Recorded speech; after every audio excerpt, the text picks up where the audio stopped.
when did this happen? When did Kyrie say, I want out? July 7th. Didn't get out for 2 weeks, which is a remarkable thing in today's NBA. I also think that it shows that the Cavs weren't really engaging in trade talks, because something this big, I wouldn't say we would always get it, but when a player this big is available on the trade market, usually those of us who specialize in this find out, and we didn't find out. It took 2 weeks. So, you played that little thing with that kid from years ago that Kyrie said that. I don't need to pull out a quote and do gotcha with Kyrie from 4, 5, 7 years ago. 1 month ago during the finals, maybe 6 weeks at this point, he was talking about the balance that he has to go through about whether he wants to be the centerpiece of a team. He even used the word being selfish and being the number one player on the team, or play alongside a great player in LeBron and go for your team greatness. He even said he would rather be on a great team as opposed to being up at 3 a.m. wondering what the future of his team was going to be. So in the past, I was always aware that Kyrie did want to have more of an independent situation.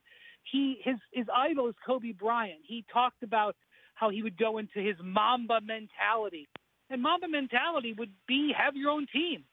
But when Kyrie said that a month ago, I thought, he's going to stick this out and wait for this situation to LeBron to end, whether it would end in 2018 or 19 or 20, and then go full Mamba mentality. So I'm surprised. I'm not surprised that Kyrie wants out. I mean, look, Rich, there was a time where you left a high-profile job to go to another high-profile job, right? I mean, and some people probably thought you were crazy for doing that, and you've gone on to be successful. So I'm not going to look down at Kyrie. Kyrie has every right to want to do this. I am surprised about the timing because, yes, there are side effects to playing with LeBron. Does he blame you when he makes a mistake defensively? Yeah. Does he subtweet and passive-aggressive you on social media? Yes. Does he have the team sort of bend around his desires with travel and schedule and stuff like that? Yes. True across the board. Is it worth it? Just about everybody he's ever played with or played for would say yes. So this is unusual, but certainly we'll see how Kyrie does in the long term on it. So then let's hit the third rail on the reading in between the lines of the piece, Brian. Did LeBron do anything to bring up to the fore or to put it in a spot for Kyrie that he just couldn't take anymore sharing the stage with LeBron?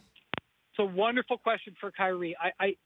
I can explain his thought process because I'm aware of it, because he's spoken about it before. I can explain his motivation because of his affinity for how Kobe Bryant operates.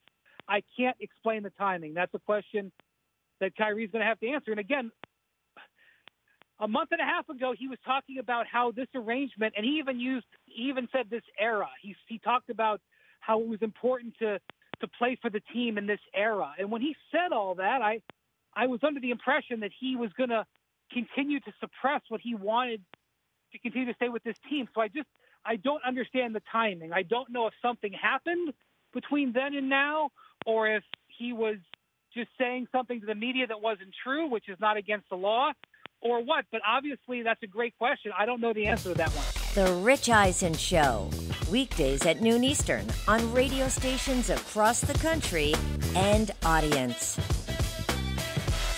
If you like that video, be sure to download our app, and I'll be sure to move Week 6 games to Saturday for that wedding you have to go to.